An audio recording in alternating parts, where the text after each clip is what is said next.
Operation सिंदूर अभी खत्म नहीं हुआ है। মমতা বন্দ্যোপাধ্যায় বুঝিয়ে দিলেন তিনি যা ছিলেন তাই আছেন। মুসলমানদের প্রতি তার দায়বদ্ধতা প্রকাশ করতে গিয়ে কি তিনি পাকিস্তানের প্রতি লোকানো প্রেম প্রকাশ করে ফেললেন? একই সঙ্গে তিনি কি পাকিস্তানের বিরুদ্ধে বীর সেনানীদের অভিযানের নাম নিয়েও যে সাম্প্রদায়িক প্রশ্ন তুললেন, তাতে কি বাংলার মাথা হেট হয়ে গেল না? বন্ধুরা, পহেলগাঁও জঙ্গি হামলার পর থেকেই না আমি ব্যক্তিগতভাবে খুব চিন্তিত ছিলাম এই কারণে যে এই বুঝি আমাদের মুখ্যমন্ত্রী পাকিস্তানের পক্ষে কিছু বলে ফেলেন। এরপরে সেনাবাহিনী যখন শৌর্য দেখাচ্ছে, পাকিস্তানকে তছনছ করে দিচ্ছে, পাকিস্তানের মাটিতে ঢুকে পাকিস্তানকে নাস্তানাবুদ করে ছাড়ছে, তখনও আমি ভয়ে ছিলাম। তারপর এই বিষয়টা যখন অনেকদিন গড়িয়ে গেল, তখন ভাবলাম এই যাত্রায় বুঝি মান বাঁচলো বাঙালির।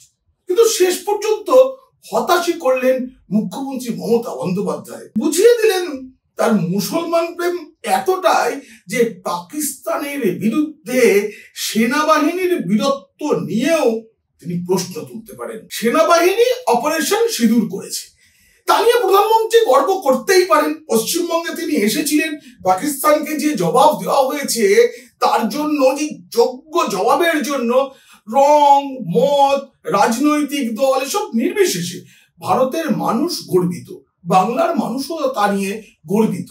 সেই গর্বের উচ্চারণই প্রধানমন্ত্রী আলিপুরদুয়ারে এসে প্রকাশ করেছেন এবং তিনি একদম বিদেশি শত্রুদের বার্তা দিয়েছেন এবং বলেছেন বাংলার মাটি বীরাঙ্গনাদের মাটি। সেই মাটিতে দাঁড়িয়ে তিনি পাকিস্তানকে সমঝিয়ে দিয়েছেন আমরা ঘরে ঢুকে मारते पड़े। आतंकवादियों ने हमारी बहनों का सिंदूर मिटाने का दुस्साहस किया। हमारी सेना ने उनको सिंदूर की शक्ति का एहसास करा दिया। প্রধানমন্ত্রীর এই বক্তব্যের পরেই কলকাতায় বসে মাননীয় মুখ্যমন্ত্রী এটা কি বললেন আপনারা একবার শুনুন, নিজের কানকে বিশ্বাস করতে পারবেন না।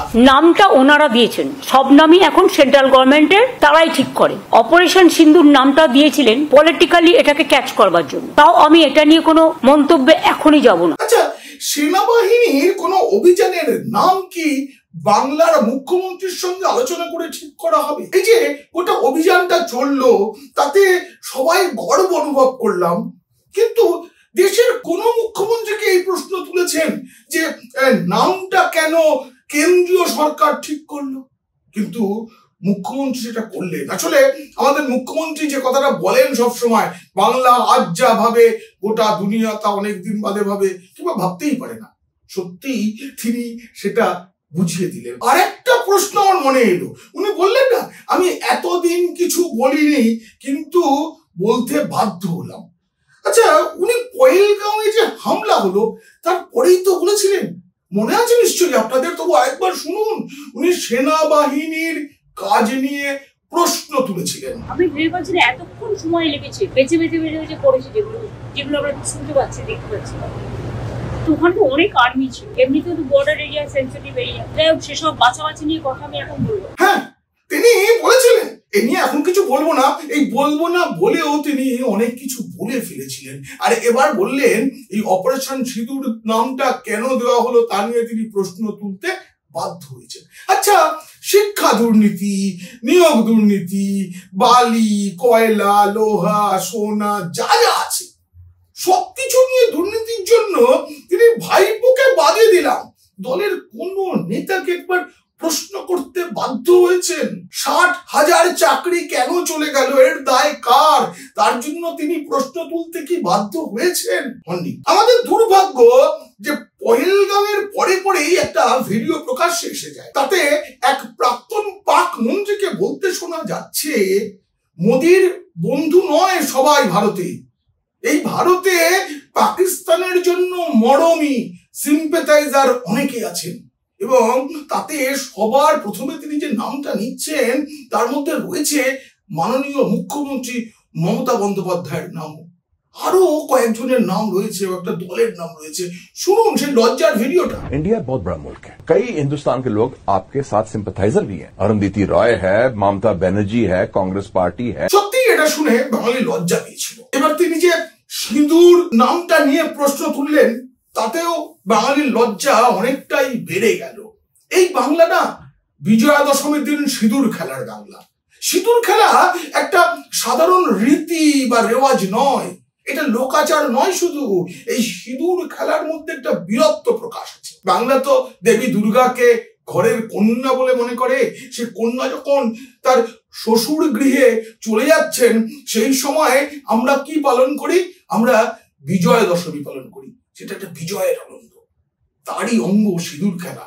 বাঙালি রমণীরা সেই বিজয়ের আনন্দে সিঁদুর খেলছে। ভাইপো অভিষেক বন্দ্যোপাধ্যায় ভারতের হয়ে বিদেশে গেছেন এবং পাকিস্তানের বিরুদ্ধে তাকে গলা চড়াতে হচ্ছে। তিনি বলছেন, নানা জায়গায় ঘুরে ঘুরে কথা বলছেন, তাতে কি বেশি একটু রেগে আছেন, তিনি হয়তো ভয় পাচ্ছেন। আবার বলছে আমি দুর্বল নই, আমি শক্তিশালী লোক। এই ভাইপো পাকিস্তানের বিরুদ্ধে বিদেশে সব বলছেন, তাহলে বাংলার মুসলমান ভোট কমে যাবে না তো? আচ্ছা, বাংলার মুসলমানরা কি এতই সস্তা? তারা কি একটুও দেশের প্রতি আনুগত্য দেখান না? তৃণমূল এটা কেন মনে করে যে মুসলিম মানেই ভারত বিরোধী?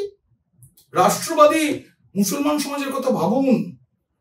আসলে এই 26,000 চাকরি চলে যাওয়া, তারপরে ডিএ দিতে হবে 25% এবং যাদের কাছে চাকরি বিক্রি করা হয়েছিল তাদের কাছ থেকে টাকা ফেরত নিতে হবে, মাইনে 12% সুদ সমেত, এইসব যে কাজকর্ম করতে হবে, এইসব নিয়ে যে ঘেটে আছেন মুখ্যমন্ত্রী, যে ঘেটে রয়েছেন, সেটার কি প্রকাশ হলো? মানে বোঝা গেল না। আরেকটা জিনিস, মুখ্যমন্ত্রী বৃহস্পতিবার সাংবাদিক বৈঠকটা করলেন নবান্নে বসে। তৃণমূল ভবন নয়, তৃণমূলের কোনো দপ্তর নয়, কিন্তু ভাবুন তো, কোন একটা সরকারি ভবনে বসে, জাতীয় পতাকা রয়েছে সেখানে। কোন মুখ্যমন্ত্রী কি দেশের প্রধানমন্ত্রী সম্পর্কে এমন মন্তব্য করতে পারেন? এক সময় নিজেকে চালা বলে দাবি করে ঘুরে বেড়াতেন, দ্বিতীয়বার বললেন পাহারাদার, এখন আবার বলছেন সিঁদুর বেচবেন। আপনারা কমেন্টে লিখুন, এমন বক্তব্যকে কি আপনারা সমর্থন করেন? লিখুন মনের কথা, ন্যাকামো ছাড়া মনের কথা লিখুন মুখ্যমন্ত্রীর বক্তব্য নিয়ে। সামনেই পশ্চিমবঙ্গে বিধানসভা ভোট আছে 2026 সালে, আর হয়তো মানে কয়েক মাস গেলেই ভোটের দামামা বেজে যাবে, ইতিমধ্যেই বেজে গিয়েছে। এবং দুটো প্রধান দল, রাজ্যের দুই প্রধান দলের লড়াই তো হবেই। একদিকে মমতা বন্দ্যোপাধ্যায় শাসক দলের মুখ, অন্যদিকে প্রধানমন্ত্রী নরেন্দ্র মোদী অবশ্যই এ রাজ্যেও বিজেপির মুখ, তাদের মধ্যে লড়াই হবে। কিন্তু সেই লড়াইকে এতটা ব্যক্তিগত স্তরে নামিয়ে আনা যায়? আপনারা বলুন যে আপনারা দেখলেন তো যে মুখ্যমন্ত্রী আমাদের কথায় কথায় রবীন্দ্রনাথ, নজরুল, সুকান্ত, বাংলার কৃষ্টি, বাংলার সংস্কৃতি নিয়ে কথা বলেন। 150খানা বই আছে তার, সব সাহিত্যের বই।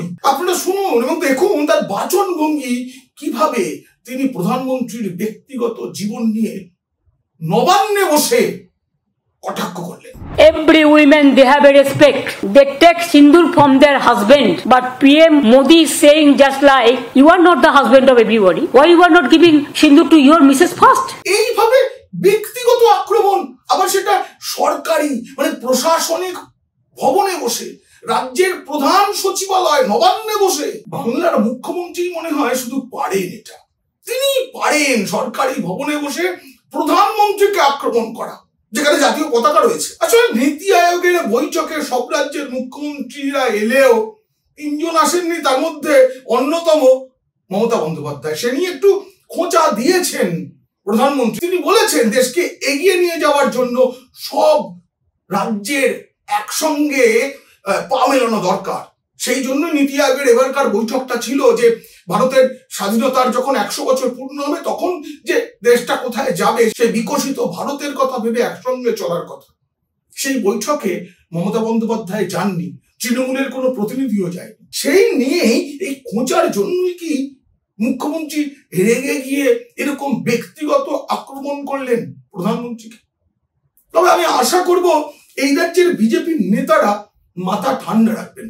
তারা মুখ্যমন্ত্রীর ব্যক্তিগত জীবন নিয়ে, সেই জীবনের কোনো কেচ্ছা খুঁজে বের করে তাকে নিয়ে যেসব জল্পনা আছে, যেসব রহস্য আছে, সেগুলোকে প্রকাশ্যে এনে বিড়ম্বনা বাড়াবেন না।